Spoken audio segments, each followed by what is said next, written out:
Good afternoon. I hope now almost the syllabus has been finished, and through some of the WhatsApp or emails I came to know about that some of the scholars which basically I am quoting in a second paper are unknown to you. No, it's not the matter of the scholars which I am quoting are unknown. I have quoted almost all the scholars whose works are established in a second paper. I have told you that once you have started writing about the second paper, the empirical examples seems to be the most important one. You need to substantiate your answer with the empirical examples. So some of the scholars which I have quoted over there in the different kind of units, particularly in second paper, I will be quoting about them as well. You just jot down them. And I told you earlier in the class that I am quoting you 4, 5, 6 scholars. Even if you remember 2, things will become the much more easier one. We will be making the examiner know that you are not writing a GS. You are well versed with the sociological research that is taking place. And I told you that do not think that Indian sociology is not as rich as that of the Western sociology. A continuous work by the Indian sociologists are going on that very perspective we need to talk about that one. So, and it is not possible dear to provide you the entire list. But the way some mails have come out, this is fine, that for the first time some of you have responded to me. So, I'll be giving you a call. The best time to call me is by 8 in the evening, by the time which I reach home. And I'm sitting, I'm looking at the copies, checking the test series kind of copies. So, this is the time where I sit down for 8 to 9:30. And so, that is the time when you call me, I'll be picking up your call and I'll solve all your queries which are there. Be confident, all right. If any kind of help, time and again I have said that I'm ready to talk about that one. Now with this kind of promise, let's now pick up yet another one. Of late I am not using the board because that is not required. Now when we are looking at yet another unit that we will be talking about is basically religion and society. Of late the number of questions that has started coming up is increasing from there. From the contemporary perspective, the questions have been asked. The questions have been there in terms of the thinker's dimension as well. And more precisely, your focus should be in terms of the religion in modern society, in which the questions on secularism, secularization, religious revivalism, fundamentalism, and in Indian context, the communalism, such kind of questions that will be the important one. Sect and cult is the one where you keep an eye. And from the thinker's perspective, right from the Karl Marx to Emil Durkheim to Max Weber, we have talked about the analysis of religion. Yet another perspective which could be asked is the Karl Marx, that religion is an opium to the masses, and that way the questions have been there. They have also asked the question in terms of positive religion from Auguste Comte. So when we are talking about the religion basically, no denying the fact that right since, time and again I have said, right since the emergence of sociology, the sociological attention has been there in terms of the social institutions of society.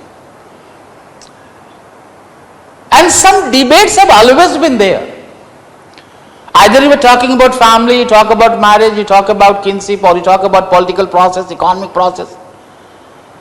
Some debates have always been there, going by the diversity prevalent in a human society. But at least there is a one religion, or there is a one institution whose presence has been found in almost all recorded human history. The variations in terms of beliefs and practices could be witnessed. But whatever the known human society we have looked at, either we are looking at evolutionary perspective from the primitive to the complex, or from simpler to the modern society, we have been finding about, or we know about, the presence of religion as an institution over there. And thus, right from Auguste Comte to the contemporary sociologist, they have adequately provided attention to the study of religion or to the sociology of religion. Though it is true that every philosopher is a part of, or every thinker is a part of its own time. So as the new kind of changes started emerging out, some new variables, some new subunits will be started emerging out, within which their unit of analysis may vary. So when we are looking at this today's contemporary times, the new kind of changes in religion, the new variables which have emerged in religion, which we are more concerned of. But it does not mean that the sociology of religion has become redundant. Whatever the changes which are looking at, the change could be understood only with a reference. And thus it becomes necessary in part of us to basically have a very brief insight, brief understanding of the religion. Now broadly, when we are looking at what sociology of religion is concerned with, then the sociology of religion is broadly is the study of practices, social structure, historical background, universal themes, and the role of religion in society. And there has always been an emphasis on the recurring role of religion in nearly all societies, nearly all known human society. And almost in every known human society, there pertains a belief that could broadly be regrouped, or that could broadly be grouped under the term religion. Though the belief may vary from society to society, may vary from time to time, but despite this variation, religion can sociology be defined as any set of beliefs and practices pertaining to the supernatural entity. And thus one of the shortest definition which has been provided by E.B. Tylor, that religion is a belief in a supernatural being. In other words, religion is a belief in a power higher than man. And in this very perspective, when sociologists are looking at the religion, they are basically trying to analyze religion as a social phenomena. And as a social phenomena consisting of a body of beliefs, a set of practices, a range of moral prescriptions, which is manifested through the social experience. When I say social, social is implying the experiences of man in collectivity, relationship with other human beings, and also relationship with other parts of life. If I could quote Milton Inga, he says that religion is a social phenomena interwoven in the fabric of social life. Sociology, which is a discipline emerged in the study of industrial capitalist society, modern society, where we find about that how the distinction has been made between natural and supernatural one. However, it is also to be remembered that this distinction cannot be found in all societies. What to a modern society seems to be natural may have the supernatural explanation in some other societies. When we say supernatural, that is a power believed not to be human or subjected to the law of nature, it may also reflect a variance from society to another. It means how do we distinguish between the natural from supernatural? It all depends on the worldview of that society. And particularly when sociology emerged as a discipline in Western Europe, Renaissance, development of science, and more precisely the critical reaction against the tradition and authority during Enlightenment, the critical reasoning became the most important one. And somewhere there was a march toward the science, scientific studies, scientific laws, discovery of the scientific facts. The natural scientists started discovering the natural laws to understand the natural phenomena. And I'll not be wrong to say that attempts were also initiated to put the idea of God to the law of nature. And thus a critical thinking against the authority, against the traditions that started emerging out. In this light, sociology found its base. It means that critical thinking has been a core in a sociological analysis right since its inception. And in this very perspective, science emerged as a major vocation of a mankind. The causality, experimentation, such kind of things what the science has propagated, science has established, that became the helm of the affairs of mankind. And thus, there emerged a distinction or transition from sacred to secular. And in this very transition from sacred to secular, the triumph of science over religion, such kind of ideas were promoted. However, I will say that there seems to be a transition from sacred to secular. Then we need to remember that how the society views these two. That is of utmost importance. And when we as sociologists are looking at a religion, we are not looking at religion whether it is a true or not. We the sociologists are more concerned of if the group or society has a faith or a belief in something, out of which it indulges in certain practices, what is the impact on the society?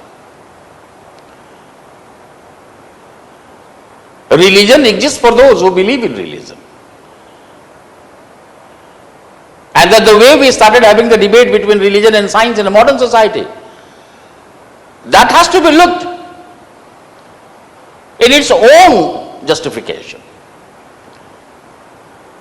And in this very perspective, you first need to understand that when you talk about the English term religion, and I am quoting Backward, BSc QET, Backward is of the view that religion is derived from the Latin religio, which is further derived from root leg or root leg, where the former connotes to count, to gather or to observe, whereas the latter connotes the necessary action which binds man and supernatural being. In this context, belief and rituals are the two important components of religion. Now, when we are saying belief and rituals are the two important components of the religion, then right since the inception of sociology, I said, a great number of works have been there which have been there to the sociology of religion. I will request you, I will suggest you that when you approach sociology of religion, divide it in two parts. The sociological theories right from August Comte to contemporary one, and the anthropological tradition in which we will be finding about how the origin of religion has been talked about. Animism by E.B. Tylor, that is a part of your syllabus. Animatism by R.R. Merritt. Naturism by Max Muller. Totemism by Durkheim will be followed by E.R. Radcliffe Brown, functionist theory of religion by Malinowski and A.R. Radcliffe Brown.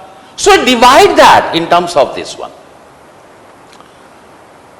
And in a sociological tradition, right since, if you consider Auguste Comte to be the founding father of sociology, then particularly in his law of three stages, when you find about the transition from theological to metaphysical to positivist, we also find about his views on religion and its changing nature. Kant viewed religion in a secular norm. I repeat, Kant viewed religion, Auguste Comte I am talking about. Sometimes he called Comte or Comte. Alright, I am calling Kant. Auguste Comte views religion in a secular norm. And particularly, once again I am saying, in his law of three stages, he argued that how society has evolved from theological to metaphysical to positivist stage. And thus he further argued that the religion which was once considered to be most important in a theological stage has now become an obstacle in the modern developed society. In the theological stage, every happening in and around was explained from the religious perspective.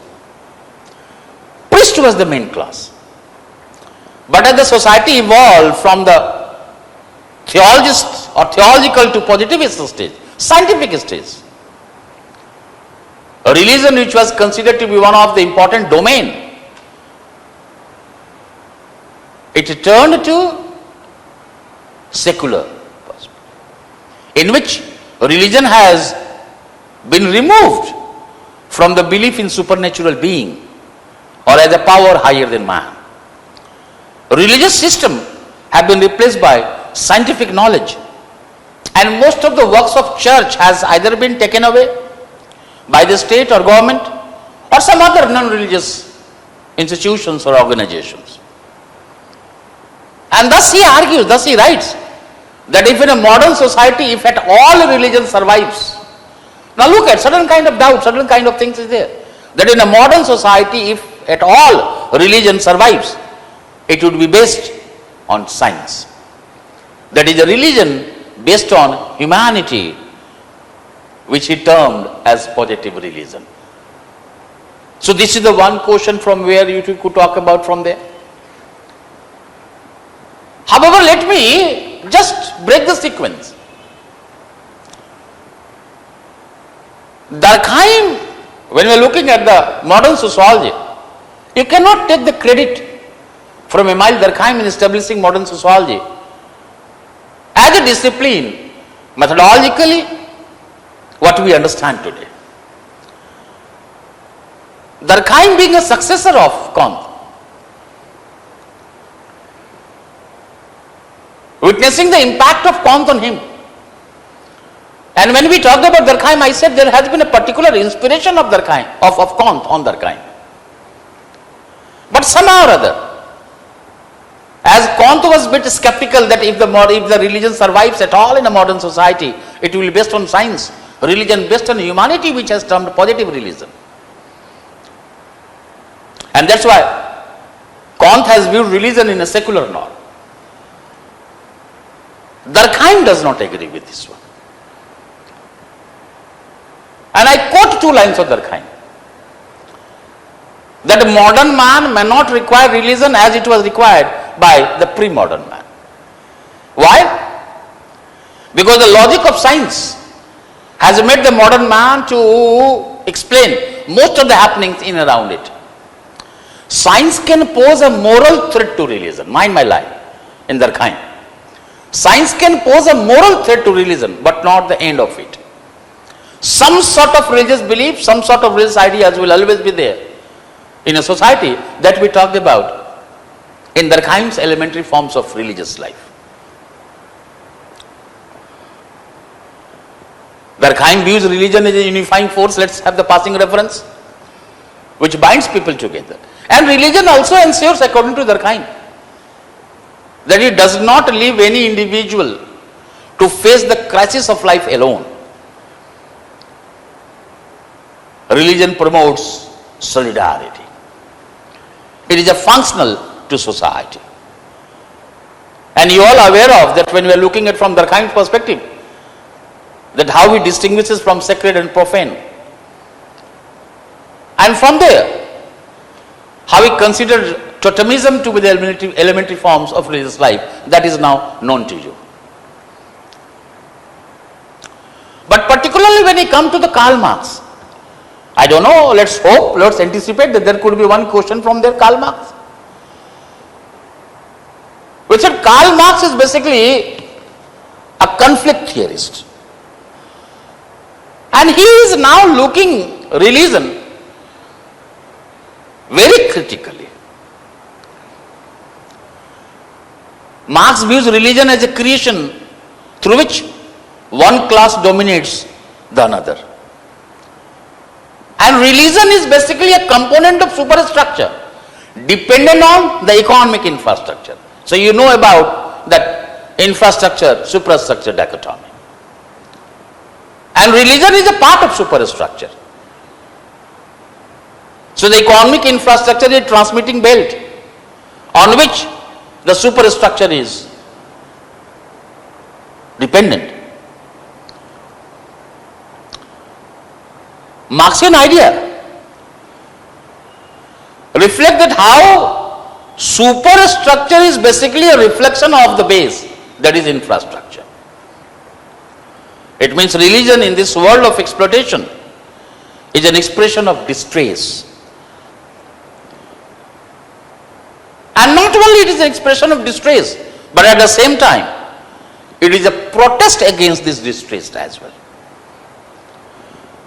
And religion continues to survive because of exploitative social condition. And once that exploitative social condition is destroyed, religion will become unnecessary. So we will be imagining that how from the capitalism, when Marx is talking about to socialism and communism. So once this exploitative social condition is destroyed, religion will become unnecessary. And let me quote Marx, that the existence of God is impossibility. And religion is a sign of oppressed creator. It is a heart of heartless soul which intoxicate the believers, and it works as an opium to the believers. It means religion is an opium to the masses. And having belief in religion makes people move away from the reality. And basically the exploited class who believes in religion, he moves away from the sufferings and the kind of consciousness that will take them to the future, it does not emerge. Religion is a false consciousness, a powerful conservative force which at one hand fosters the oppressive capitalism and on the other hand functions to perpetuate the dominance of one class over another. It offers pie to the believers, pie to the believers, and it works like a drug that helps the oppressed to direct their miseries, keeping off their eyes from the future happiness. And thus from here, the certain kind of critical, dysfunctional dimension of religion from Marxian perspective could be talked about. However, when Max Weber comes up, yet another important pillar of modern sociology, not only in terms of providing its subject matter, but initiating a different kind of methodological concerns in a sociological tradition. And if you remember, we talked about that how one of the most important contribution of Weber has been Protestant ethics and spirit of capitalism.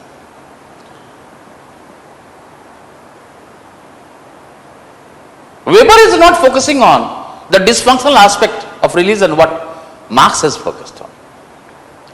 Weber is basically highlighting the religion as a dynamic force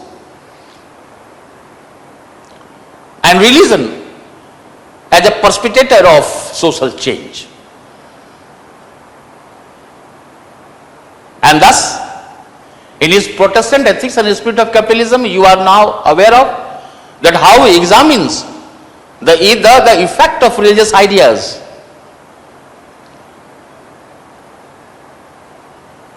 in the emergence of capitalism. And when he addresses the question that why capitalism emerged in the West, he connotes it, he relates it with the Protestants' work ethics. It means Protestant work ethics influenced the development of capitalism. So from here you can pick up your understanding in terms of Max Weber. We talked about sociology of religion. I told you that once the thinkers have been done, you now need to take the segments from there and apply it in the different units in the first paper, and also need be you can take it to the second paper.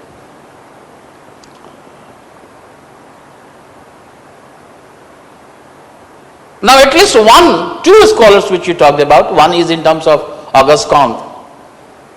Emile Durkheim's Elementary Forms of Religious Life has already been talked to you. You can refer to your video. Weberian Protestant Ethics and the Spirit of Capitalism has been talked to you. You can refer to the video. I just added today Auguste Comte and Karl Marx. Auguste Comte, that question is there in terms of positive religion.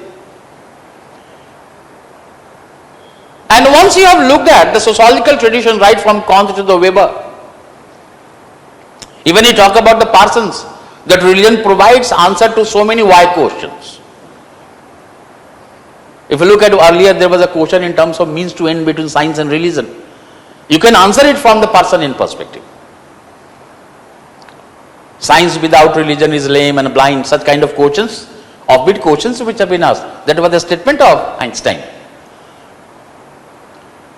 Now it means when we are talking about the development of sociology, I set it apart from the certain kind of components of the modernity which provided the base to the emergence of sociology. They are now need to be used in terms of changing perspective of religion, and that could be used in terms of the science versus religion. But today,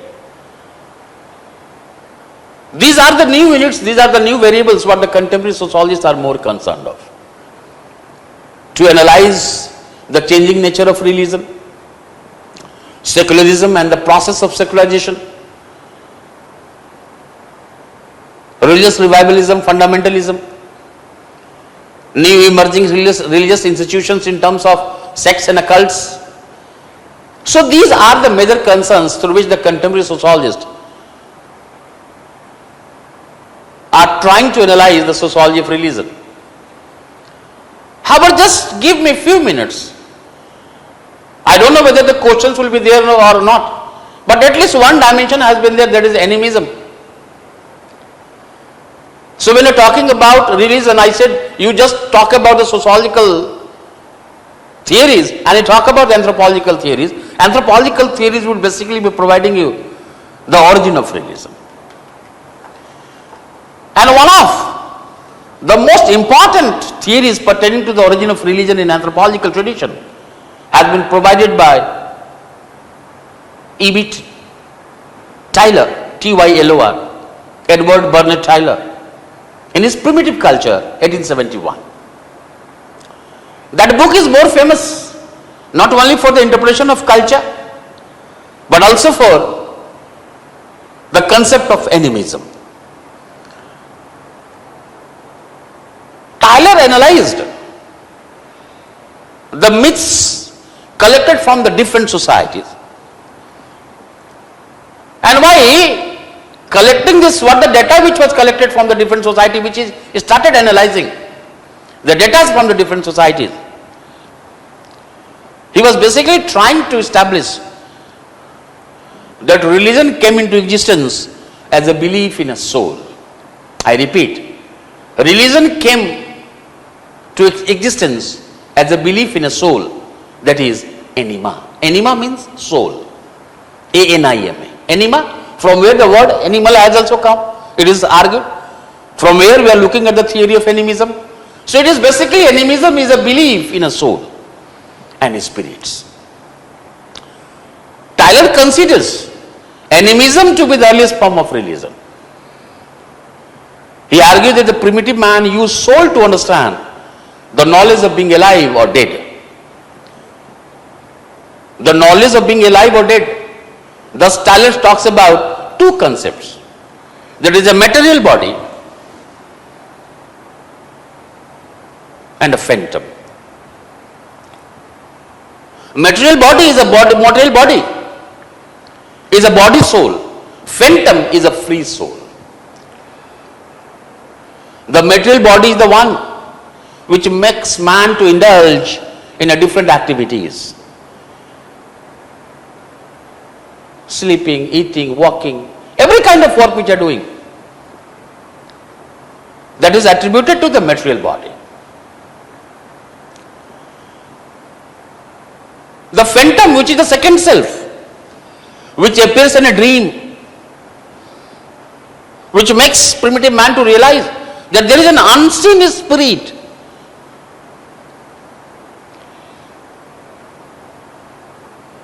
which walks and indulges in different activities.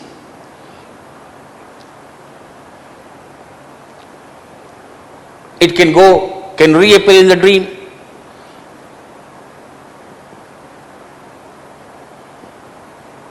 And thus out of this material body and a phantom, Tyler is now moving towards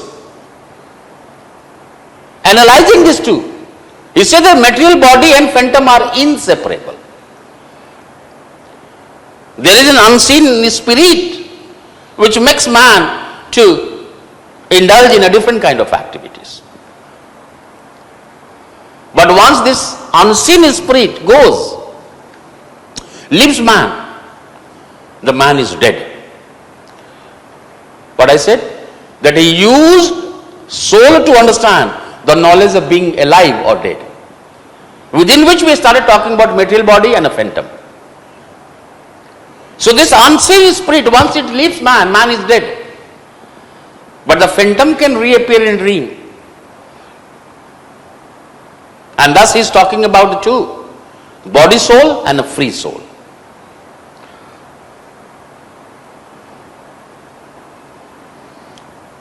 It means the duality of dream and death, I repeat, the duality of dream and death made primitive men to develop the idea of body soul and a free soul. Free soul can go, can come back, can reappear in dream. Man has gone to the certain places where he has never gone before. He has met the certain people whom he has never met in his life. But once the body soul goes, it never comes back. Man is dead. However, it also perplexes the primitive man that which soul has gone.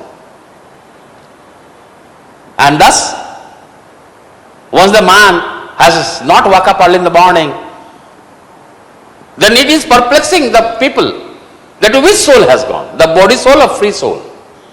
Thus the two types of funeral also started. That is called the double funeral. The green funeral is temporary, takes place immediately, and the dry funeral, which is the most important one, which takes place after the lapse of few days, when people have lost all hopes of return, that the soul which is gone is a body soul, it will never come back. So when this hope is lost,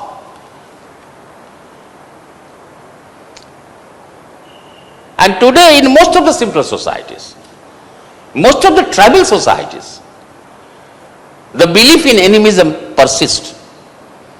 And this belief in animism, it reflects a complete paraphernalia of life after death, ancestor worshipping, considering natural world animals, plants to be the divine one. Animism is basically an indigenous way of nature worship. But when we are looking at the works of R.R. Merritt, who basically came out with a theory that is called the theory of animatism. He has written a book that is called Threshold of Religion, where he proposes animatism to be a belief in an impersonal force residing in animate or inanimate object. And he considers animatism to be pre-animistic phenomena. He argued that the entire life of primitive, I quote, he argued that the entire life of primitive man is governed by the belief in some impersonal, some immaterial force inherent in every living and non-living objects. In a sense, it has always been there. It has always been present, but may differ in quantity or degree. Now, in the same perspective, I don't know whether you are aware of or not, Bishop Coddington, who has worked on the Melanesia, came out with one word that is called manna. Manna attributed in animate and inanimate objects. It is similar to that of animatism. And if you are aware of the work of D.N. Majumdar, Affairs of a Tribe, basically the book where he wrote, and considered to be one of the magnum opuses, ethnographic work in Indian sociology. He worked on the whole tribe of Jharkhand, Simbhum district, and there he came out with a concept that is called Bongaism. And Bongaism is nothing but the same belief of impersonal force residing in animate and inanimate objects. Apart from the animism and animatism, Max Muller, the German, he basically belonged to the nature myth school of thought. And Max Muller considered naturism as the earliest theory pertaining to the origin of realism. When you look at the nature myth school of thought, it proposed that ancient gods and universally, what are the ancient gods? Ancient gods are universally the personification of natural objects or phenomena. The grand natural objects provided the meaning of infinity and also serve as a symbol of infinity. Thus the celestial bodies like earth, sun, moon, water, stars were attributed with metaphor and symbols. With passage of time, this symbolic representation acquired independent identities of their own. Muller further argues that human beings and nature's relationship reflect awe, wonder, fear, as the early human beings could not understand the world of nature. Thus these natural objects were anthropomorphized, given a human kind of representation. So these natural objects were anthropomorphized and turned to God. The power and wonder of sun turned to a sun god. Power and wonder of earth turned to the earth god. So that way, these celestial bodies with the anthropomorphized perspective turned to the God. And thus he says, and he has also worked on the ancient times, the Vedic civilization considered to be one of the earliest civilization where the people worship the nature. Thus he considers naturism to be the earliest form of realism. However, remember Durkheim, I said that when Durkheim is talking about the elementary forms of religious life, he basically becomes critical of these theories as well. And why? Because when we talk about animism, animatism or naturism, they have failed to make the distinction between sacred and profane. And therefore, Durkheim says that when totem is the earliest form of religion, it was the totem through the worship of totem, the distinction between sacred and profane became evident. The origin part of religion should come later on, Durkheim says. And in this very perspective, remember Durkheim's work, the totemism is the earliest form of religion. And then you are aware of that how the new kind of changes in other kinds of perspective that has started coming out. Malinowski, Brown, they have basically provided the functionist perspective to the religion. And once you have done that one, then it is true. Time and again I am saying the truth. That right since the Renaissance, right since the period of enlightenment, when the science started emerging as a vocation, we started witnessing a shift. We started having a critical kind of analysis to the institution of realism. And thus the transition that has started taking place from secular to secular, and within which the analysis of secularism as an ideology and secularization as a process of change, that became the important unit of analysis in a sociological understanding. Secularism could be viewed broadly as an ideology through which the world is not understood from religious supernatural power of forces.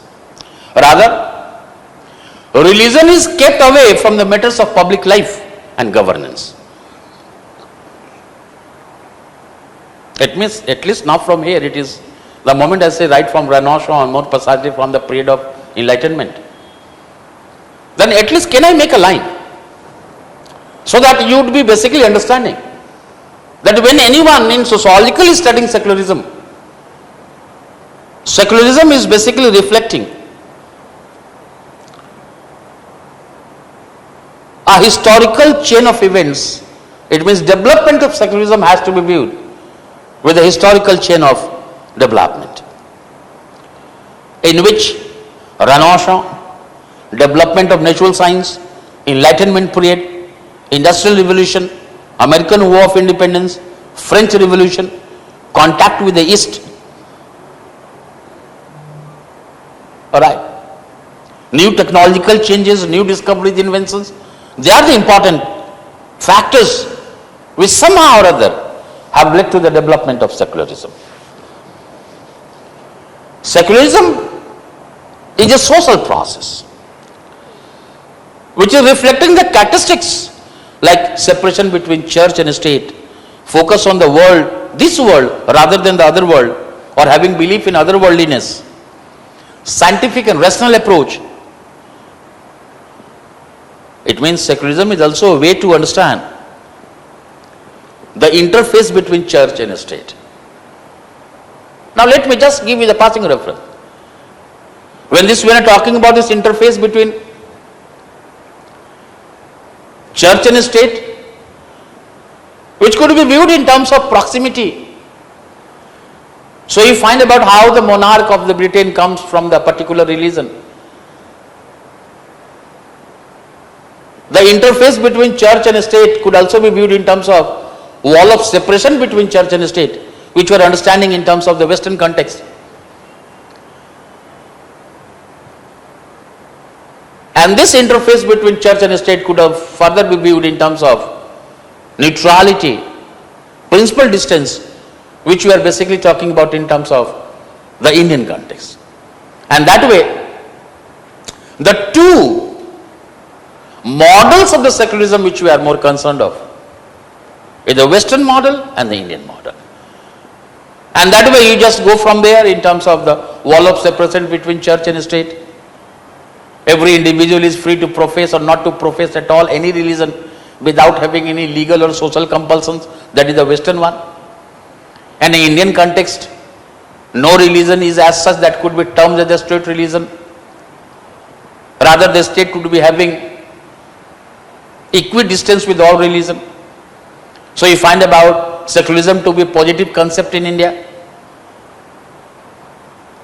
And from the 42nd Amendment Act 1976, you have gone through in a polity that how the term secularism was inserted in a preamble, and how through the 44th Amendment 1978 it was made the basic tenet of. So right from the case Swanandan Bharti to Minerva Mill, you might have so many cases which have come out, which you have gone through in polity. If such kind of questions comes out, talk about that one in Indian context. And this very understanding of you would be helping you to write the questions on secularism in a paper 1 GS. Because almost every second year there are certain questions, and sometimes not only one, the 2 questions on secularism are coming out. You do not need to use the sociological works. But since we are now picking up this secularism, secularization in a sociological perspective, then you basically need to provide the sociological analysis by using the certain sociological works, sociological perspectives. I had said to you that when you are looking at right from the classical sociology to the contemporary one, institution of religion or sociology of religion has been a major concern of study. And basically from the works of Auguste Comte, we just talked about that how he views religion in a secular norm and how he talks about the positive realism. When you talk about Durkheim is also talking about the changes in religion in terms of the new religious consciousness, nationalism.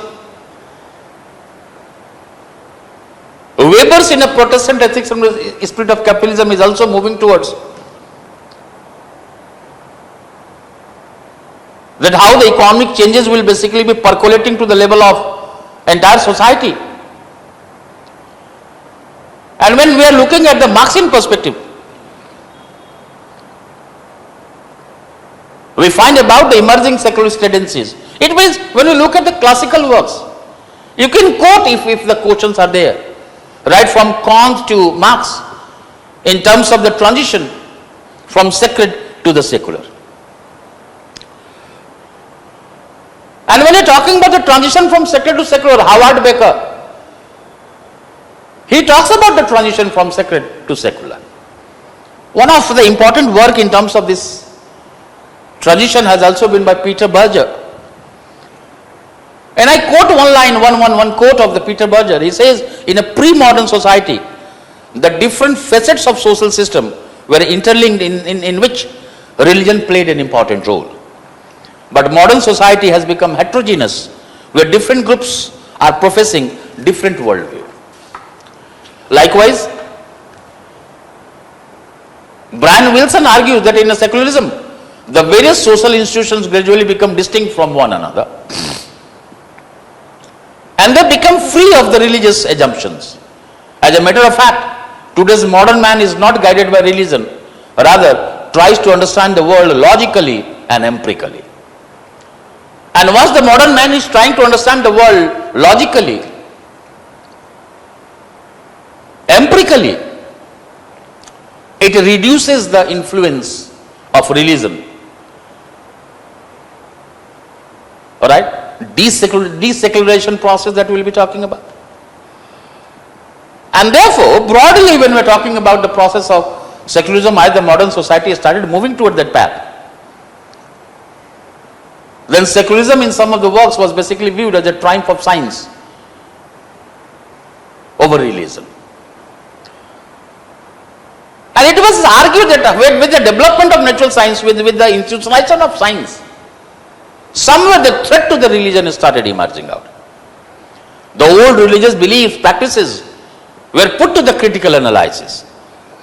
The method of causality, empiricality, verification, they became the major vocation of mankind. And more precisely from the period of enlightenment, the way the critical reaction began, science became an important dimension rather than religion. And in this perspective, the debate between science versus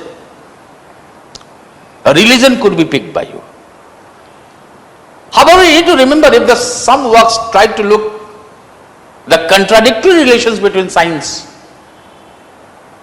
and religion, then there are many works which basically tried to establish a complementarity between these two. Not to talk about two as the poles apart kind of perspective. If science emerged as a means and to an end, then religion was viewed as an end in itself. Particularly if I could quote Newton, you are knowing. And you should also know that he was a devout religious. So if I quote from the Newton, in the writings of Newton, the compatibility between science and religion or complementarity between science and religion was emphasized. As he argues that science helps him understand the most sublime creature of God, that is man. When he come to the Einstein remembered the religious without science is blind and a science without religion is lame.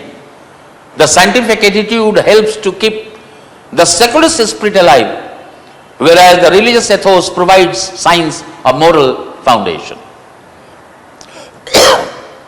When you look at the works of Malinowski, we find about that how science is the post-religious and post-magical endeavor.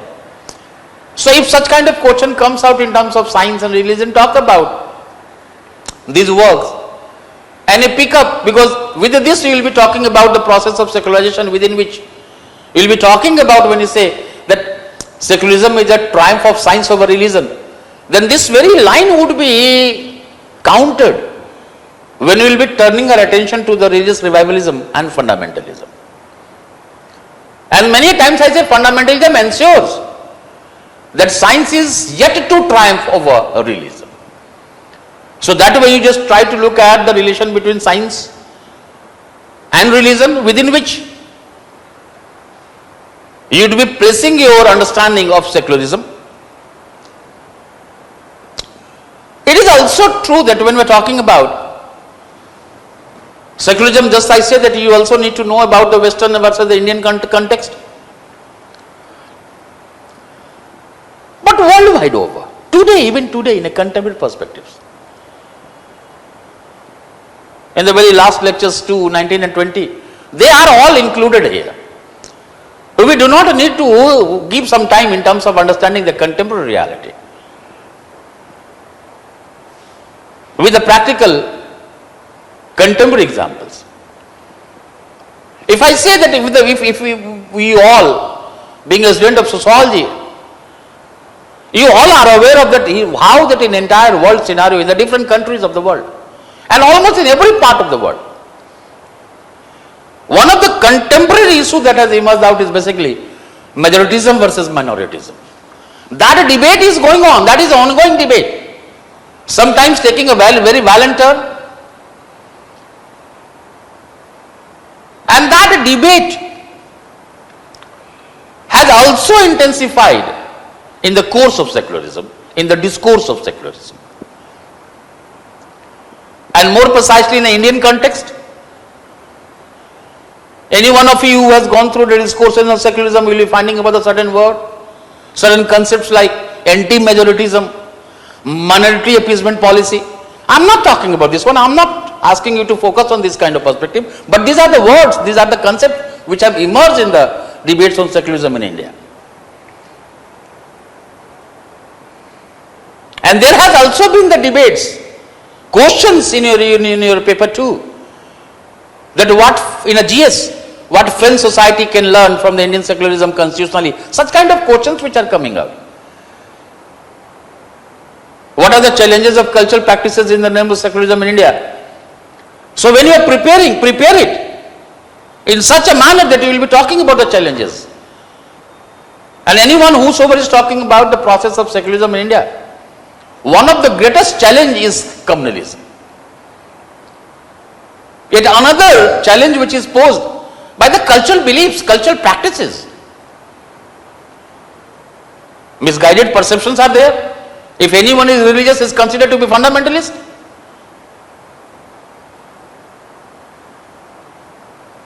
And some challenges are basically posed by judicial constitutional interventions. So in this very perspective, I am saying that anyone who is looking at the debate on secularism in India, in the narratives you will be finding about this, that one of the important dimension, one of the important core issue in the discussion of secularism has been the majoritism versus minoritism. You may get some question on the problems of minorities in Indian context. But let me give you one conceptual dimension. The English term minority, mind it line beta.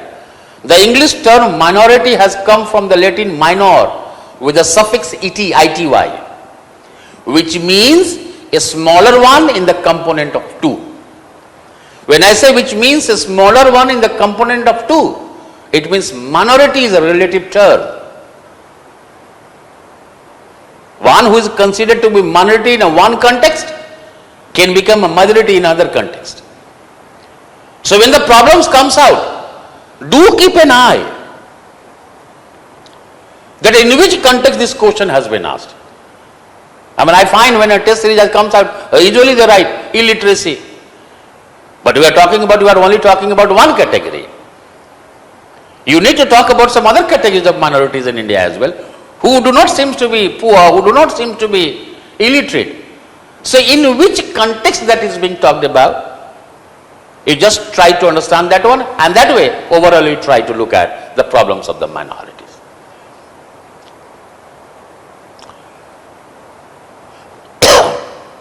However, let me make one line, not going deep, but only making you to think on that line if the question comes out.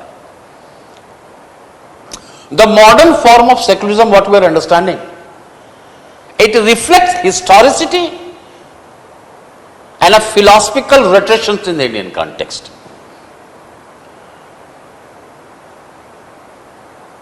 It is usually said that secularism is a Western concept, and somewhere we will be talking about Gurpreet Mahajan and others, that how the secularism which has been attributed from the West has a limited role in Indian context. Such kind of things I will be talking to you, so that you can note down some of the scholars who are writing about this one. But prior to this has to be understood. Then I always said that even though the concept secularism could be new, but one of the important features of Indian tradition and civilization has been how to live with the difference. Pluralism did not come only from when the other religions started coming to India. Indian society was pluralistic. The different faiths, Hinduism is a federation of faiths whose origin cannot be found in time and space. Bhagavatites, Shivites, Vishnuvites, such kind of faiths were there and they coexisted. It means how to live with the difference was known to us. To live with the difference is basically not only understanding but also living with the difference. Is a part and parcel of pluralistic existence in which the secularism would be talked about. And once you know about that, how when anyone who is looking at the narratives on secularism, then the modern form of secularism what we understand today, it reflects historicity and philosophical tradition. Ekam sad viprah bauda vedanti. Truth is one, the wise call it differently. Vasudeva kutumbakam, Sharva dharma shambhav. Such kind of philosophical retractions have always been there.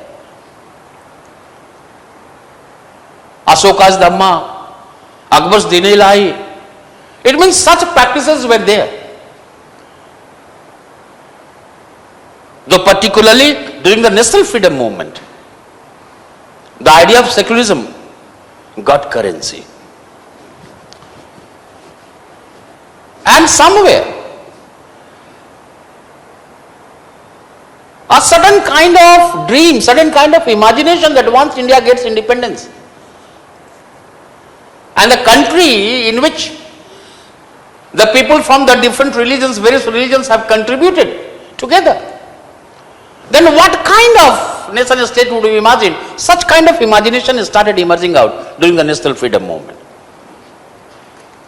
The very spirit of pluralism and the neutrality of a state, such kind of imaginations were the natural outgrowth. And that's why you need to understand that secularism in India is a product of historicity and the philosophical traditions. However, when you look at the Gurpreet Mahajan, I am now quoting few scholars. When you look at the works of Gurpreet Mahajan, he writes that the way the separation between religion and polity has been emphasized under secularism is an outsider concept in the Indian society. And the way it has been, the way secularism has been treated as a gift of Christianity, it reflects its limited use in an Indian context. It is the statement of Gurpreet Mahajan. Harish Narayan calls Indian secularism a pseudo-secularism, whereas Rajiv Bhargava considers secularism to be unfit for Indian society since it shows Christian attributes. And in Indian secularism, Rajiv Bhargava considered Indian secularism to be insensitive to those who tilt towards realism. T.N. Madan, he considers Indian secularism to be unproperly defined attitude, whereas Ashish Nandi argues that Indian secularism, or about the Indian secularism, that it has lost all its possibilities, thereby requiring a new conceptual framework. However, as a matter of fact, in today's modern times, the modern India, and more precisely from the constitutional perspective, there is a perspective of state neutrality towards all realism. The cases we might have gone through, that even if the state intervenes in the matter of religion to maintain the secular affairs, it should not be termed as anti-secular. Such debates in a polity you have gone through. So look at the nature of questions from there. But since we are more in terms of the sociological perspective, I quoted right from Durkheim to Auguste Comte, Durkheim, Max Weber, Peter Berger, Brian Wilson, and there in terms of Gurpreet Mahajan to Rajiv Bhargava to T.N. Madan. So such kind of works could be quoted by you to understand that one.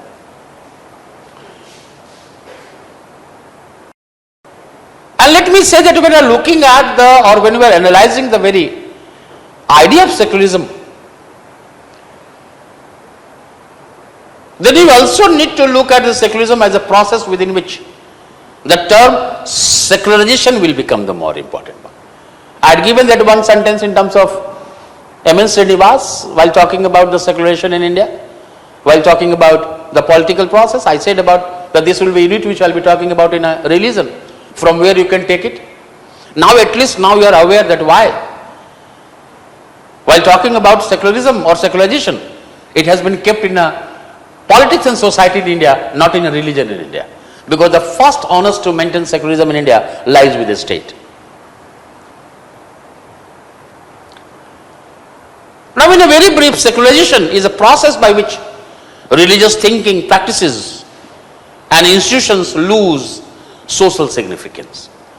The term secularization implies that what was once considered religious is ceasing to be such. And it also implies a process of differentiation which results in various aspects of society, like economic, political, legal, moral. It is becoming discrete in the relation to each other. But you need to remember that when you say differentiation, differentiation does not mean disconnection. Talk about the M.N. Srinivas from there. The elements of secularization would reflect social changes within which the principles like separation of a state from affairs of religion, related to the work matters, personalizing religion's affairs. The religion will become more personal, not private. Scientific attitude, rational thinking, modifications of religious doctrines. They are the certain kind of elements within which we are finding about that how in the modern times. Religion is basically dissipating. There is a decrease in the religious significance. And in this very process we will be talking about secularization as a process of a social change.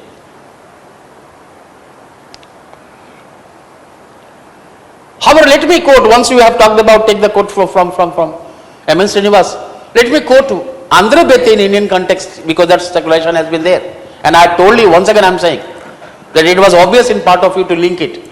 So I am talking about the certain scholars right from the Western to the Indian context. I quote Andre Bete. Andre Bete comments that people of India are bound more by culture than Constitution of India.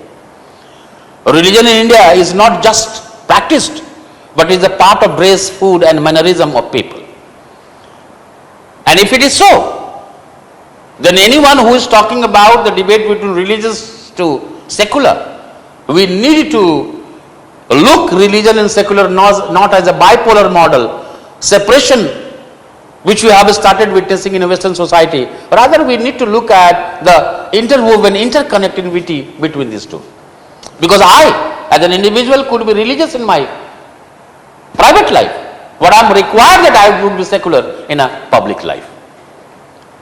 So when religion becomes the part of a food, dress, another kind of perspective, so it is true that we are guided more by the culture rather than the constitution. That has to be remembered. Look at the debate. T.N. Madan writes, the religion and secular cannot be separated. They are not to be viewed as a poles apart. But despite this, the lack of religiousness, rationalization, process of differentiation are some of the major elements related to secularization, in which development of organizations, modern education, socio-religious movements, growth of transport and communication, role of state, increasing rationality are some of the important factors which have basically brought the process of secularization. And once you have done secularism and secularization in the modern times, then in the same perspective you just try to understand sects and occults. I'll just take 2 minutes and I'll begin from there. Let's begin this one there. I said when you're looking at science, religion, secularization, secularism, religion in modern times, modern society, then do focus on understanding yet another subunit that is basically called sect and cult. And basically when we are talking about the new religious consciousness, we will be finding about how the new sects and cults have started emerging out. And there has been a proliferation of the sects and cults all over the globe. When we focus on the organizations or important organizations or main organizations of religion, then you find about the certain terms like church, sect, denomination, cult, ecclesia. These are the 5 through which religious organizations are being studied by us in sociology. And almost every organized established religion when we are looking at, you find about the certain kind of evolutionary dimension that almost all established organized religion that begins with the cult to sect to denomination to church and may become ecclesia. Ecclesia is a state church. So the evolutionary process is from cult, sect, denomination, church, ecclesia.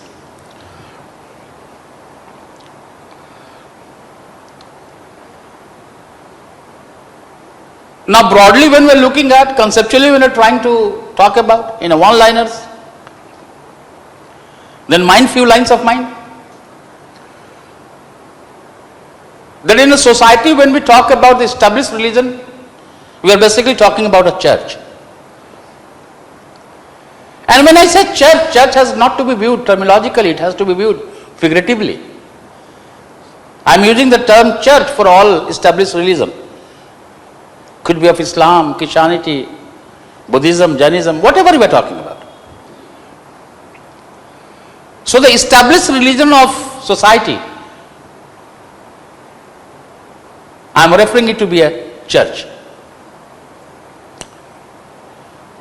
But when any religion emerges in protest of the established religion, that we are talking about the church, it could be termed as a sect.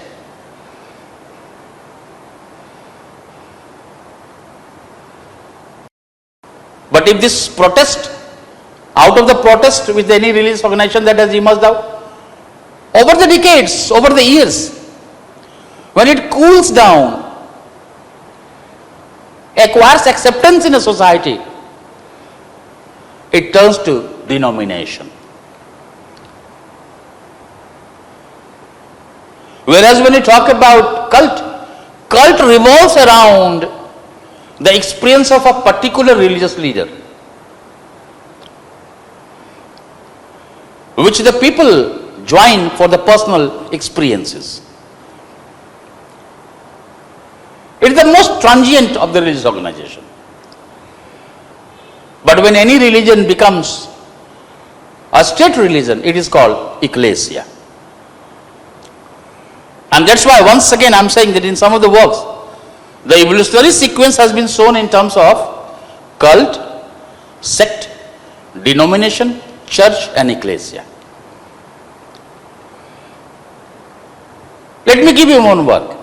Stark and Bainbridge, you will be finding about, known for their works on a sect and a cults. I quote Stark. Stark argues that in fact all organized religion begin with a cult, with the appearance of a charismatic religious leader who inspired people as believers.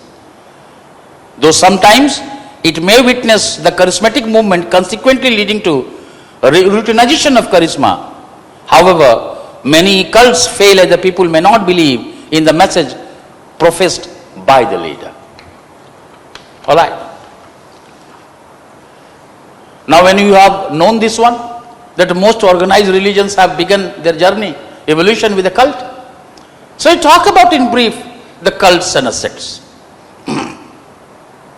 Cult is a religious organization, a new religious group, which is typically formed around a highly charismatic religious leader who offers a compelling method about a new and different ways of life. Cult is the most transient among all religious organizations, revolving around the teachings of a particular religious leader or the experiences of that particular religious leader. However, a cult does not require any believer to strictly adhere to it. It means one can be member of the different cults, and the individuals may join cults for the personal gain or personal experiences. Today, in a sociology of religion, the term cult is being used interchangeably with a new term that is called new social movement. Cults are dominated by the single charismatic leader. However, when cult becomes bigger, larger, it changes from cult to sect. Though cult represents sects, mind my line, though cult represents sects, but with a different emphasis. It is the most loosely knit and transient of all religious organizations. Once again, I am quoting Stark and Bainbridge are of the view that cult may link themselves with the traditional religion, with the major emphasis on new experiences revolving around the individual leader and bringing like-minded people together. Though sect is a larger group than cult, its members still feel tensions with the wider prevailing belief. But as it grows, the tension fades down. The organization also shifts its focus to redefine the matters, so to curb tensions, and the members start getting respect from the majority, and by following it, they integrate into the society. It turns, and if they integrate into society, it turns to a church. Max Weber, the work of Max Weber, trials are also important in your analysis of sect.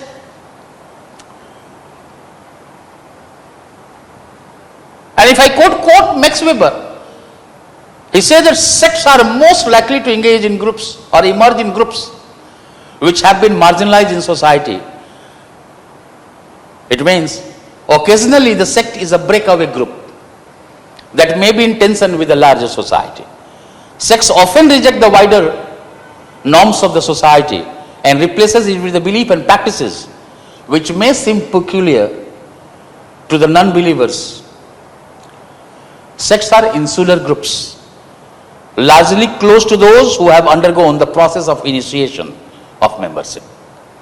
And thus, sects like church, it is also concerned with all sphere of members' life and insist upon the conformity to the doctrines without deviation.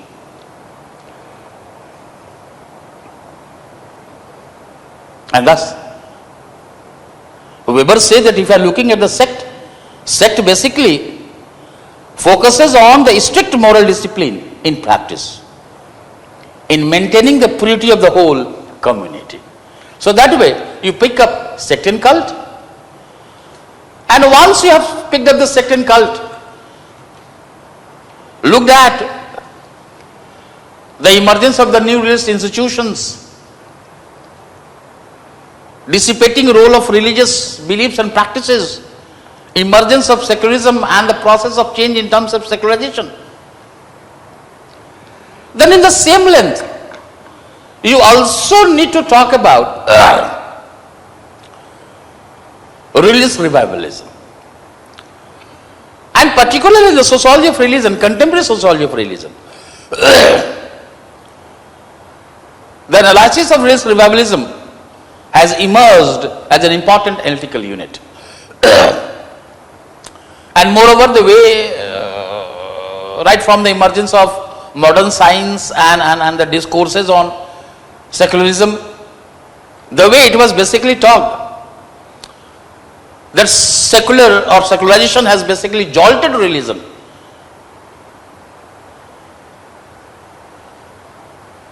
Has put obstacles to the religion.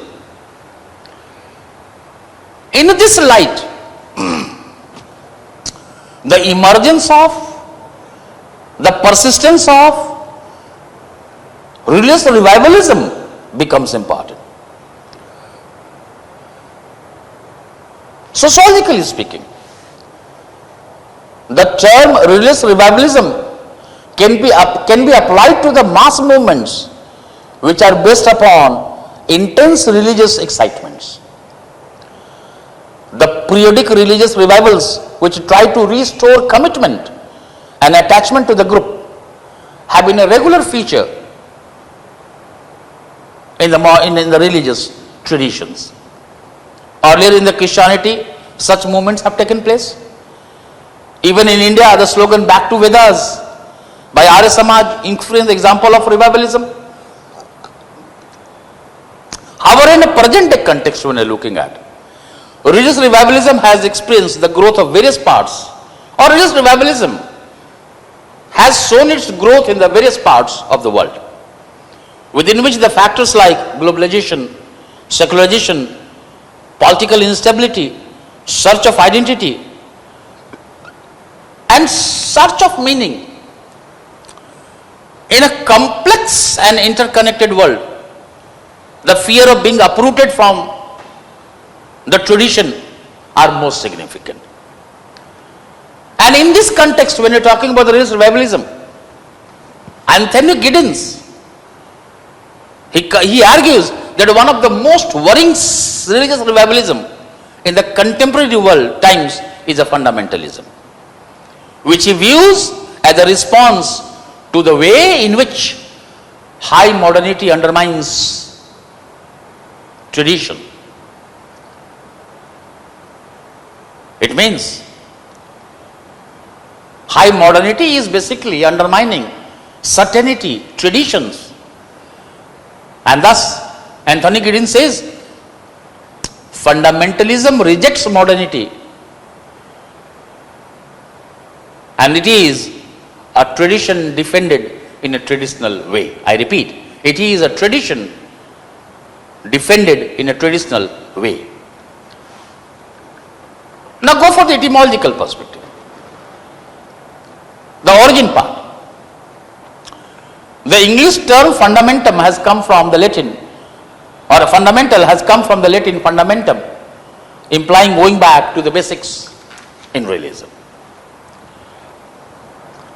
It means very simply, fundamentalism is basically an attempt to go back to the fundamentals of realism, or to go back to the religious traditions in a glorifying manner, non-critical manner.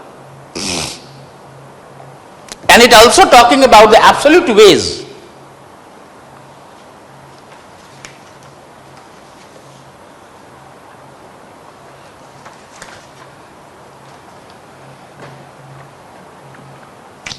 fraud call hai.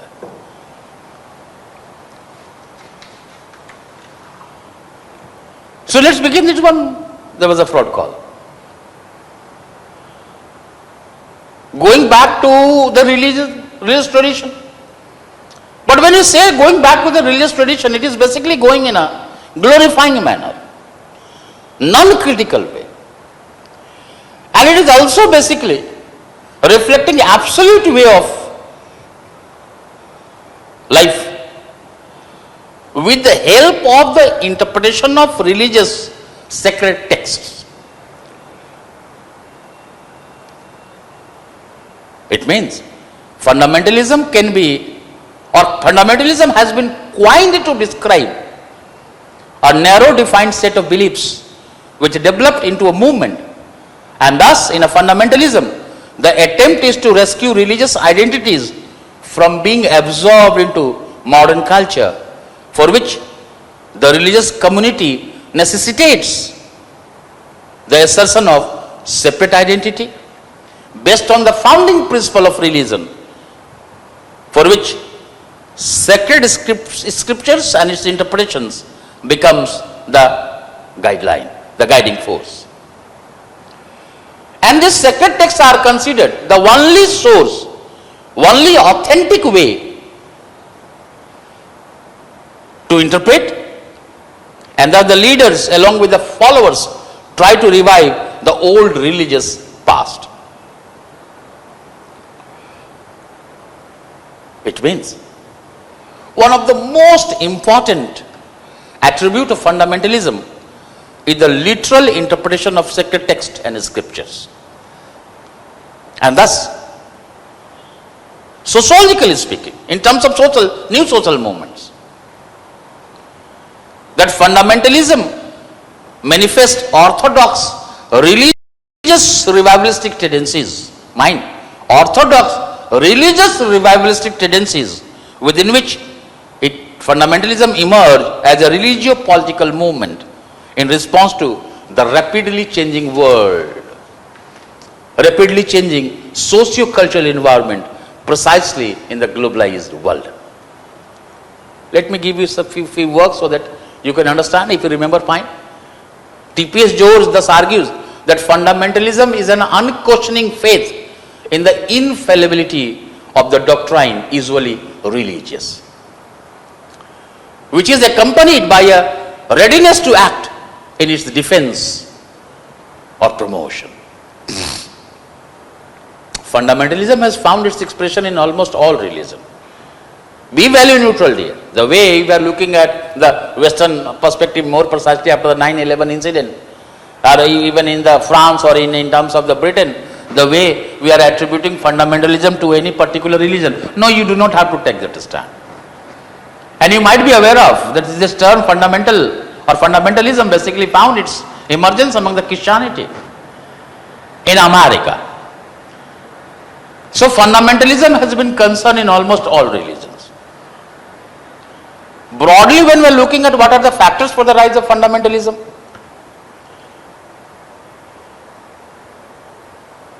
colonialism or suppression of religion and culture, this is one perspective. White man's burden you might have looked at, in history you might have gone through, that how during the period of colonization the traditional culture and religion has been suppressed, have been looked down. So colonialism is the one factor. And secularism, the way the distinction has been based between polity and religion in secularism. That has been countered in fundamentalism. So, apart from colonialism, yet another factor for the rise of fundamentalism is just secularism itself. And today, yet another factor, the most important factor for the rise of fundamentalism is globalization. The fear of being uprooted due to the rapid ongoing change. The fear of emergence of corruption in the cultural life, religious life. Due to this interconnectivity, rapid ongoing change, and the fear of being uprooted from their past, brought by globalization. You can pick up these are the certain factors for the emergence of fundamentalism. And thus in fundamentalism, it is basically a way to defend tradition. And many times in terms of defending the tradition, you may witness that how the fundamentalistic tendency would basically be opposing the scientific evidences as well. Fundamentalism propagates religious worldview, and almost every aspect of life, be it social, cultural, political, economic, they must be subordinated to it. And that's why once again I am saying that fundamentalism is basically propagating a religious worldview, and every other aspect of life be subordinated to it. It is also propagating a religious worldview as an alternative to the secular scientific worldview. Today fundamentalism has found its expression in almost all religions of the world. And thus there is one is called a tax sample, TX, Tax sample writes that it is a mistake to refer to Muslim, Jew or Christian fundamentalism, rather to fundamentalist. Fundamentalism is the prime concern. If you look at the work of Richard Anton, A-N-T-O-N, he suggests some common elements in the fundamentalistic movements, such as selective use of scripture, the quest for purity and traditional values, an active opposition to what is viewed as a permissible secular society. Whereas James Davidson Hunter, J.D. Hunter, identifies 5 distinct ways in fundamentalism, such as it interprets sacred text literally, it rejects religious pluralism, it pursues the personal experience of God, it opposes secular humanism, it may endorse conservative political rule. The fundamentalistic responses may also be linked to the anxieties and uncertainties associated with the cultural changes in general and globalization in particular, within which many people may become very skeptical to the new emerging changes, the new emerging behavior, attitudes, and thus they will try to celebrate tradition in which the interpretation of religious sacred text will become the most important dimension. There is one work by Judith Nagata, J-U-D-I-T-H, Judith Nagata, N-A-G-A-T-A. He writes that fundamentalism is a quest for certainty in uncertain world. Fundamentalism is a quest of certainty in uncertain world. And in this very perspective, you just try to look at the fundamentalism. But let me make one line, that whenever any religion tries to go back to basic with the interpretation of religious sacred text, it may increase solidarity, cohesiveness among those who have gathered. It may increase ethnocentric view, but this is not problematic. But in this attempt, when the fundamentalist tendency will become non-secular, non-liberal, undemocratic, harboring the belief of incompatibility with other religion, the religious conflict, communal tensions, that will be the outcome. This much you have to remember. once you say that when they start believing in the incompatibility between religion,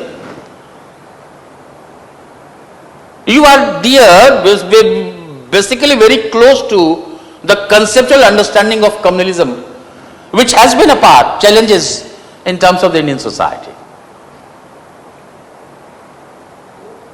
And sometimes I say that do not take it other way around. When you say that India post-independently has been a secular society, a more precisely its expression found added in a preamble in 1976 through the 42nd Amendment, though undefined, but secularism has been a part and parcel of Indian Constitution. Either we are looking at pre-1976 or post-1976. Article 25, 26, 27, 28, 29, 30. These all certain expressions have been there in terms of secularism. So the moment you say that India is a secular society, I am sorry to make this line, that India has also been equally a communal society. And the way in the contemporary perspective, the last lecture of yours, whether the contemporary perspective, look at here, I said, do not wait for there. We do not require that kind of sessions.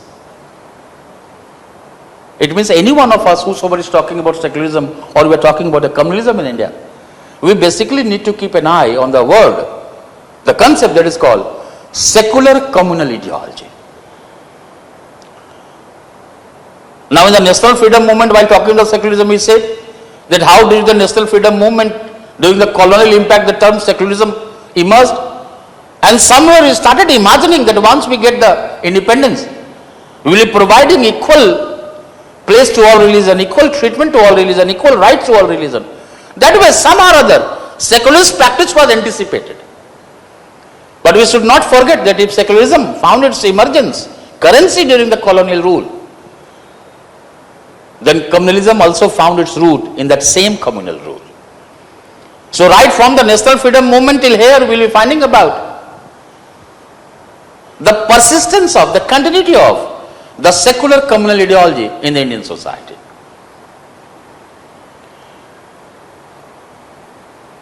And in this very perspective, in the study of sociology of Indian religion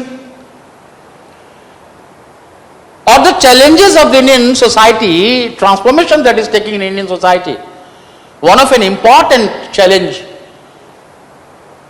would be religious revivalism and communalism.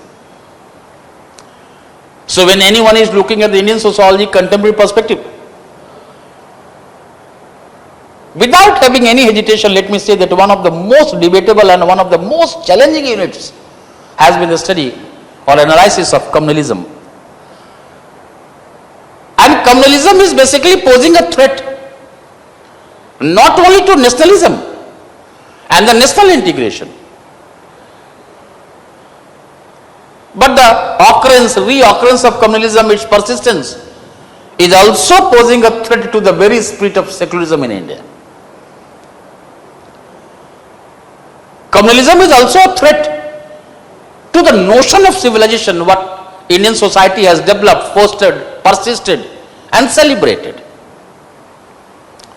And this very notion of civilization, what we have fostered since millennia, since so many centuries, it is basically being threatened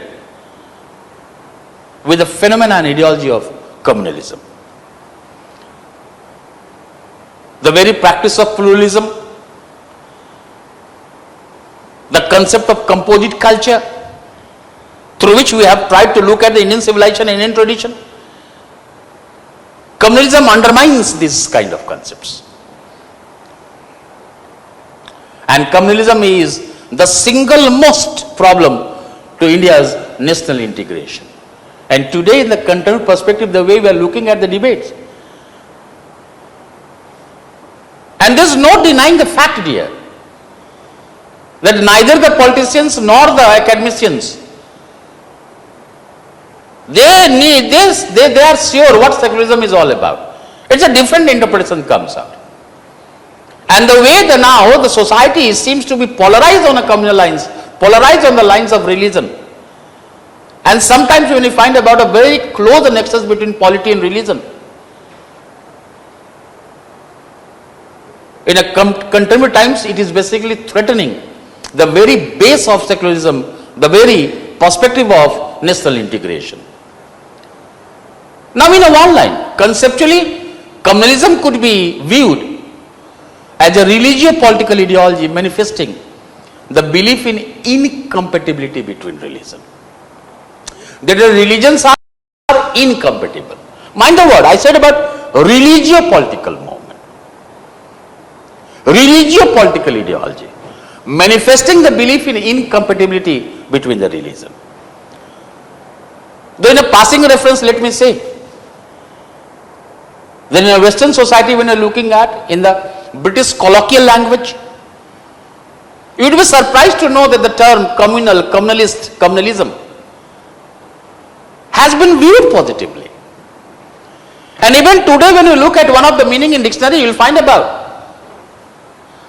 that how communalism has been viewed in a Western concept in a British colloquial language as an individual's allegiance to the community which he belongs to. An individual's allegiance to the community which he belongs to. But ironically, during colonialism, in a South Asian context in general, an Indian context in particular, communalism has been basically used in a negative pejoration. And when I say it has been used in a negative pejoration, that it has basically been used to reflect the belief in incompatibility between religion. And during colonialism, the seed of communism which was sown by the colonial masters was a political motive. That how the two distinct religions of the country, Muslims and Hindus, the seed was sown of communalism that they are incompatible with one another. Though it is also true that today, when you look at the contemporary perspective, the bipolar nature of communalism which we had started looking at the colonial times, it has acquired a multipolar character in the contemporary perspective.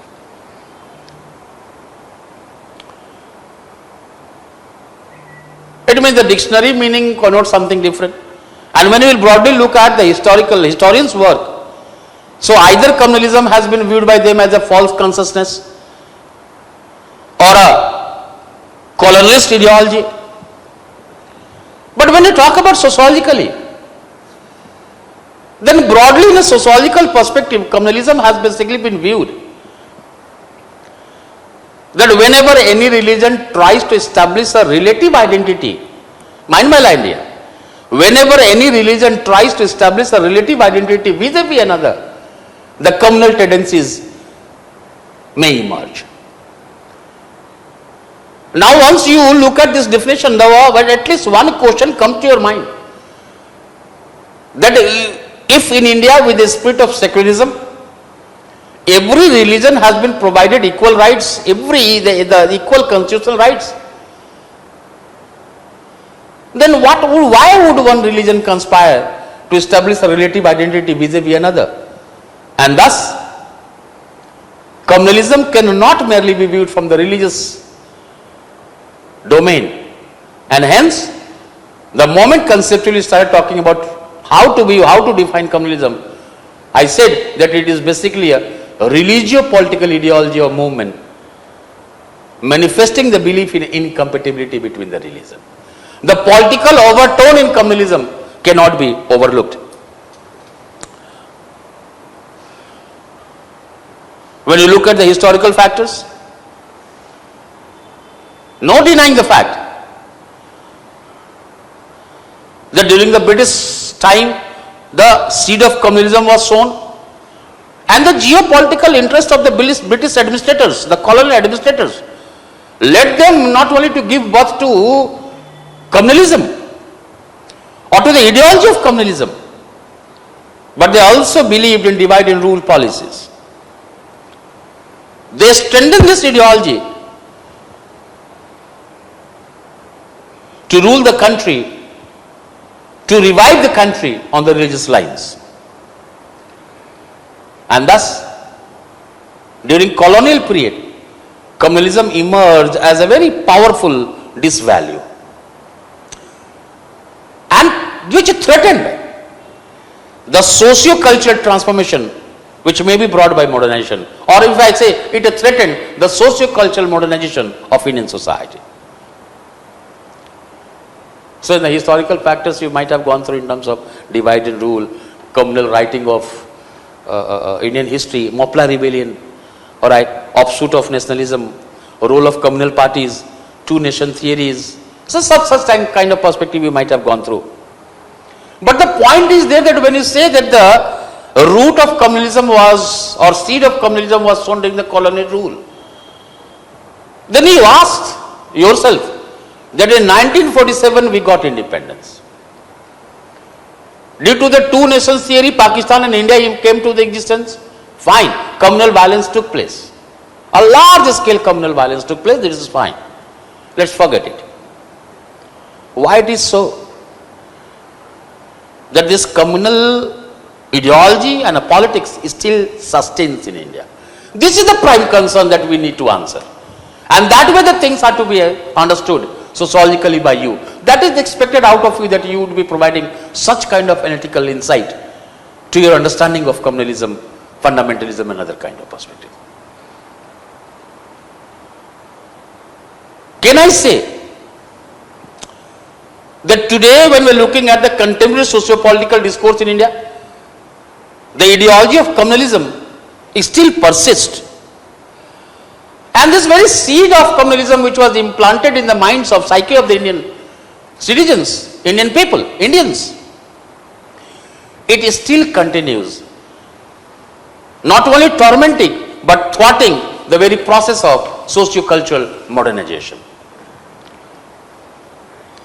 Historically, religious persecutions have been documented. But despite these religious persecutions in certain periods of the history,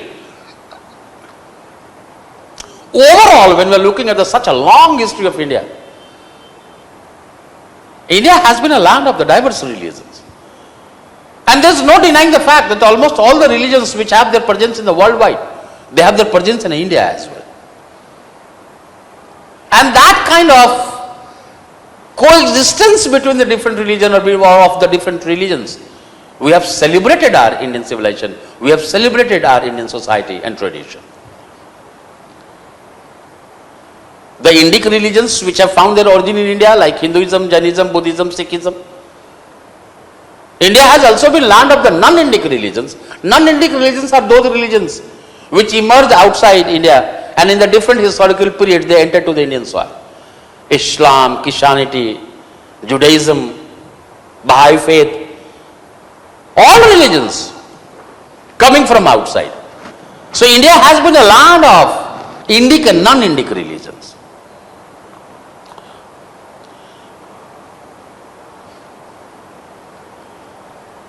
But I said that the seed of communalism which was implanted in the minds of the Indians, which not only torments, thwarts the socio-cultural modernization of India, but the major problem is that it is posing a challenge in the transforming India in the contemporary socio-political process. Despite the maturity of the Indian political structure, over the decades, I am not becoming pessimistic. I am looking with optimism. Certainly, over the decades, right from 1950s, some sort of maturity has been shown by the political process. But despite this, let me add one line, that despite this maturity of the Indian political structure, one of the largest minority of the country still tends to project their legitimate discontent about having been neglected by the state in its apparatus. So there is a legitimate discontent towards the state, its apparatus, be it economic benefits, be it a political representation or educational. Overall participation in society, overall share in a power. one of the largest minority of the country, that tends to project their legitimate discontent. And this majority of the group, it suffer relative deprivation, economic backwardness, thereby bringing a feeling of alienation and despair.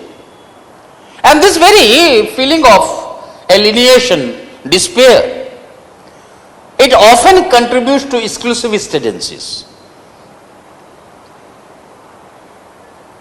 And what is the irony?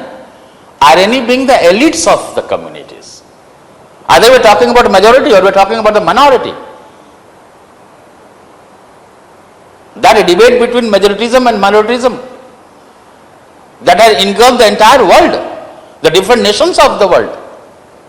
It has been there, this debate has been there in the narratives of Indian socio-political development. The discourses of Indian socio-political development. So majority of the population, this group, who tends to develop the exclusivist tendencies, and the irony being the elites from this both majority and minority, the elites who have marched toward the process of modernization, they are not becoming the agent of modernization to lead the group to the newer heights. Rather, they are basically trying to make the masses to their represent to move in a traditional dimension. So they reinforce traditionalism. Look at this irony between the leaders and the masses. The elites of the community and the masses. The elites are marching toward the process of modernization. Their attitude, their thinking, their adaptability is changing. But ironically, the mass which follow them, the mass which look to them, they basically try to reinforce traditionalism. And more precisely after 70s, a new kind of communalism that emerged, which we started, we in sociology call it to be religious fundamentalism, just we have talked about. If I quote Neswald and Ferabendus, I don't know whether you are aware of this name or not. In a communalism, you will be finding about this name. Neswald, Neswald, Ferabendus, Ferabendus. They explain the theory of communal frustration, the very phenomena of communalism. So in the socio-psychological, I don't know whether such kind of questions will come out or not. But if they ask you, they explain communalism with a certain kind of socio-psychological theory or sociological theories, then the theory of communal frustration by Neswald and Ferabendus. And broadly, when we are looking at the theories like frustration, aggression, motive attribution, they are basically the socio-psychological theories. And when we look at communalism from the socio-cultural theories, emphasis is more on social tensions, cultural violence, and social learning theory. Social barrier theory, theory of cluster, and polarization have also been used to analyze communalism.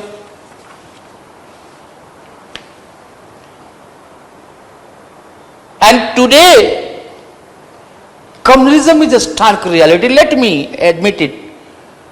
And let me also ask you to admit that communalism has been a stark reality. Right from the partition of the country till now, so many communal violences have taken place. There has been occurrence and reoccurrence of the communal violence. If I could quote Amartya Sen, he said the occurrence and reoccurrence of communal violence, it has made secularism look pale and exhausted. PLE, pale and exhausted. And that's why I have been saying that when we are talking about secularism in India, you need to talk about secular communal ideology. And if I could quote some works sociologically, that the post-independence era, when we are looking at the post-independence era, the first communal violence that occurred, that was in Jabalpur, in account of the economic competition between the bidi manufacturers, the immediate cause being that the two young boy and a girl, they eloped together belonging to the two different communities. But beneath it was not an elopement, beneath it there was a competition between the bidi manufacturers belonging to the two different communities. The communal riot of Ahmedabad in 1969 was believed to be engineered by some political parties to challenge the political hegemony of the party in center, that is Congress government, which was also followed by the riots in Bhiwandi in 1970s. A major riot also took place during the Janata Party regime in Jamshedpur, Varanasi, Aligarh in 1977-78. During 80s, the communal riots took place in different parts of the country. However, since February 1986, when Faridabad district court ordered the opening of Ram Janmabhoomi, the communal riots intensified. The demolition of Babri Masjid in 1992 resulted into the Godhra incident, Naroda Party incident, Mumbai riots, and since then, in different parts, it has been occurring and reoccurring. And that's why I said that it seems to be a stark reality. The social, economic, political, religious, historical, local, such kind of factors have been attributed in the analysis of communalism in India. Let me quote few works.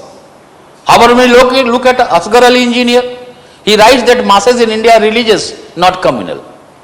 And almost in every religion there are some religious leaders and intellectuals who have their faith in the humanistic values. K.M. Panikkar tries to provide a historical, the historian, he opines that in communalism both the majority and minority draws heavily from the respective pasts. In a contemporary times, the another name is Dipankar Gupta. He is of the view that ethnicized politics is not fundamentalism. Communalism can function in the situation of bipolar opposition. Janab Banu, with her analysis on Udaipur and Ahmedabad, she concludes that communalism is basically a political phenomena beneath which lies the group prejudices, communal contradictions and tensions. And whereas Lancy Lobo blames socio-economic factor for communalism, in this context, Rajni Kothari argues that today there is a need of distinctive pluralistic model in India in which all religions are respected. Achin Binayak, he asserts that only secularism is a legitimate ground to confront communalism. So एक दो word याद रख लेना बेटा, दीपांकर गुप्ता याद रख लो, Asghar Ali engineer जरूर याद रख लेना.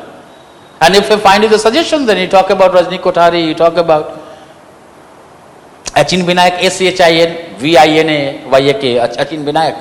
So you talk about certain works so that the communalism could be talked about. And. Just provide the certain examples through which this could be looked at. So in the lecture 19 and others where the certain challenges of transformation has been talked about, caste conflict has been talked about, violence against women I talked about. Alright. And when we pick up the education, we will be talking about illiteracy and disparity. So today we talked about religious revivalism, fundamentalism and communalism. So that way this unit we are not talking about there, that session is not required, we are bringing here. I have always said that you now, apart from knowing the conceptual clarity, apart from having the compatibility in the concepts, you should also know how to link the different units, but not forgetting from where these units have been picked up. Now with this, we will pick up the system of kinship so that from there the certain debates, certain questions which are coming out, we will be talking about that one. Thank you. All the best, dear.